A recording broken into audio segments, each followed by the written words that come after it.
Welcome to ચેતુસ kitchen.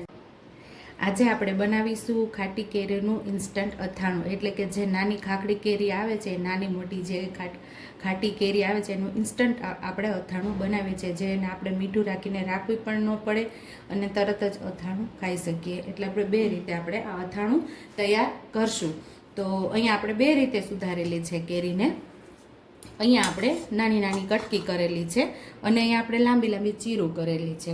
તો અહીંયા આપણે આ અચાર મસાલો લીધો છે. આ અચાર મસાલાની રેસીપી આપણી ચેનલ ઉપર તમને મળી જશે. અને અહીંયા મીઠું લીધું છે, બાકી મસાલિયું લીધું છે. મસાલિયાની અંદરથી જે મસાલાની જરૂર પડશે એનો ઉપયોગ કરી અને ટેસ્ટી એવા બે અલગ પ્રકારના આપણે અથાણા બનાવશું. તો એક બીજા વાસણની અંદર આ જે કટકી કેરી છે એને લઈ લેશું. તો અહીંયા આપણે જે કટકી કેરી કરેલી છે એમાં આપણે અચાર મસાલો ઉમેરવાનો છે.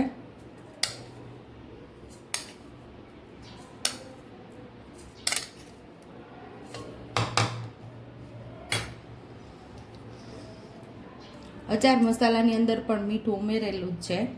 એક ચમચી જેટલું આપણે વધારાનું મીઠું ઉમેરીએ છીએ. અને અહીંયા આપણે ગરમ જે તેલ કરીને ઠંડુ કરેલું છે એ તેલ ઉમેરશું અને સરસ આપણે મિક્સ કરી દઈશું.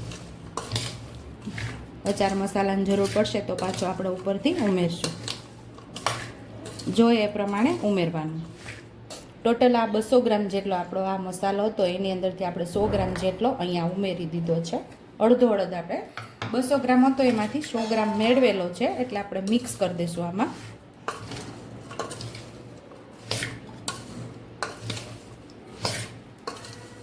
તો આ કાચી કેરીનું ઇન્સ્ટન્ટ અથાણું તૈયાર થઈ ગયું છે. ઝાઝા દિવસ માટે રાખવું હોય અને બહારે રાખવું હોય તો આમાં વધારે તેલ ગરમ કરી અને ઠંડુ કરી અને એક બોટલમાં ભરીને તમે 15 દિવસ સુધી આવું નવું રહેશે બહાર ને બહાર.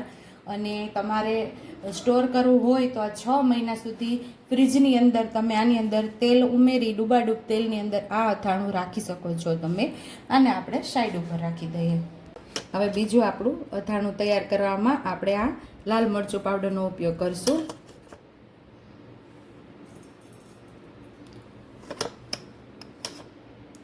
ત્રણ નાની ચમચી જેટલું આપણે લાલ મરચું પાવડર ઉમેરેલું છે. આટલી હિંગ ઉમેરશું. 1 ચમચી જેટલું ધાણા જીરું પાવડર ઉમેરશું અને સ્વાદ મુજબ આપણે મીઠું ઉમેરશું. અહીંયા આપણે થોડું તેલ ઉમેરશું. અહીંયા 1 ચમચી જેટલી આપણે ખાંડ ઉમેરશું. આ જગ્યા ઉપર તમે ગોળ અથવા તો સાકરનો ભૂકો ઉમેરી શકો છો. સરસ આપણે મિક્સ કરી લઈશું.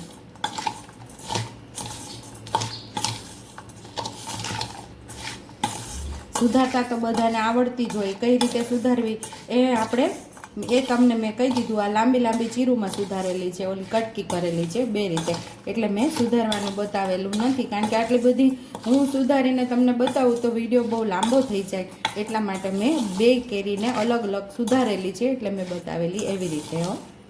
તો ટેસ્ટી એવા ખાટી કેરીના બે અલગ અલગ ખાટા અથાણા તૈયાર છે. જો તમને મારી રેસીપી પસંદ આવી હોય તો મારી રેસીપીને લાઈક કરજો, શેર કરજો, સબસ્ક્રાઈબ કરજો, બેલ આઇકોનને દબાવતા ભૂલતા નહીં અને કમેન્ટ બોક્સમાં કમેન્ટ કરજો કે મારી રેસીપી કેવી લાગી. તો આવજો.